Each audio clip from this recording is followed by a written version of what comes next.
My grandmother had a smokehouse out behind her house. It was a small, dark wooden building. And when you walked past it in the morning, that smell would hit you before you ever got close to it.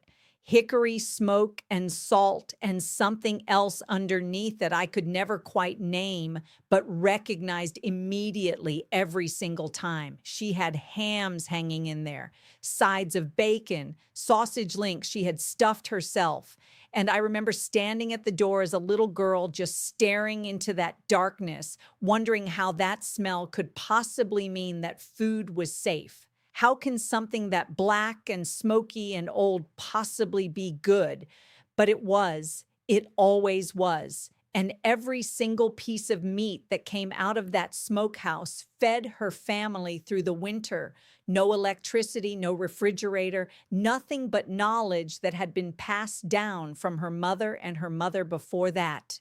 My name is Frances Walker. I spent over 30 years in a classroom teaching history, and I want to tell you today about something that I think gets forgotten almost completely. How ordinary families, people with no fancy equipment and no grocery store down the street, managed to store and preserve meat before refrigerators were a standard part of everyday life.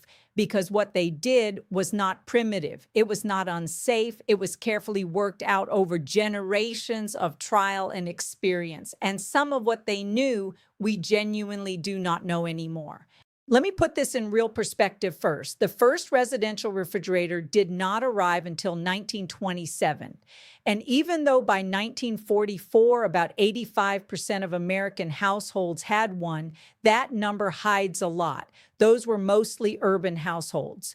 Rural families, farming families, families without steady electricity or the money to buy a new appliance. Many of them were still relying on old preservation methods well into the 1950s. My grandmother's generation grew up doing this not as a hobby or a lifestyle choice, but as the only way to keep a family fed. If you did not know how to preserve meat, you did not eat through the winter. It was that straightforward. So let us start at the beginning with the ice box, because before refrigerators, there were ice boxes, and they were in more homes than you might realize. An ice box was essentially an insulated wooden cabinet, sometimes lined with tin or zinc, and you kept a large block of ice in the upper compartment. The cold air dropped down and kept your food cool. The iceman would come around the neighborhood every few days driving his wagon, and he would haul a block of ice inside your house, sometimes 25 or 50 pounds at a time. Children used to chase the ice wagon in summer just to grab the chips that fell off the block. That is a memory that thousands of people who grew up in the 1930s and 1940s shared. The icebox worked, but it did not freeze. It just slowed things down. For fresh meat, you had maybe 2 or 3 days before it turned. So for anything longer than that, families needed something else entirely. One of the most brilliant solutions was the spring house, and I do not think most people today even know what a spring house is. If you had a natural spring on your land, you built a small stone or wooden structure directly over it. The spring water maintained a constant temperature of around 50 degrees year-round, even in the middle of summer. You would store your milk, your butter, your fresh meat down in that cool space, sometimes submerged in stone troughs with the spring water running through. Sides of meat hung from the rafters. Stoneware crocks of pickled food sat on the stone shelves.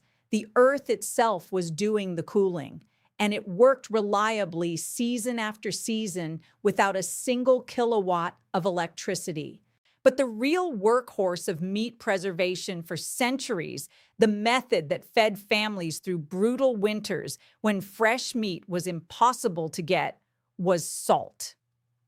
Salt preservation is one of the oldest food technologies in human history, and the science behind it is simple. Salt pulls moisture out of meat through osmosis. Without moisture, bacteria cannot grow.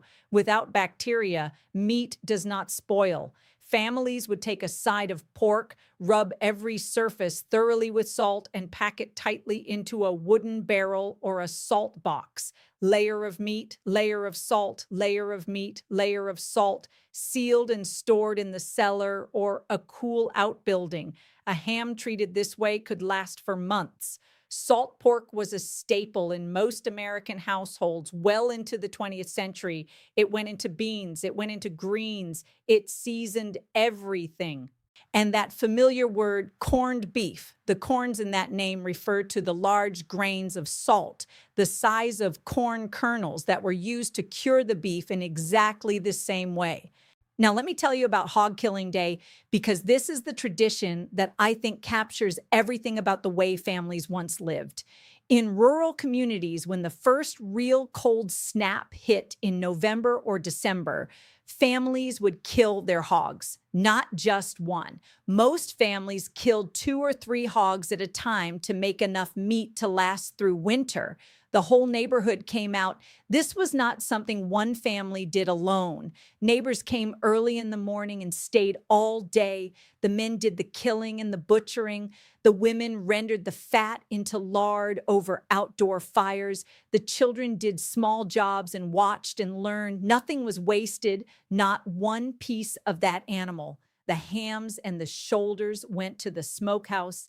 The belly became bacon. The scraps were ground for sausage and seasoned with sage and pepper.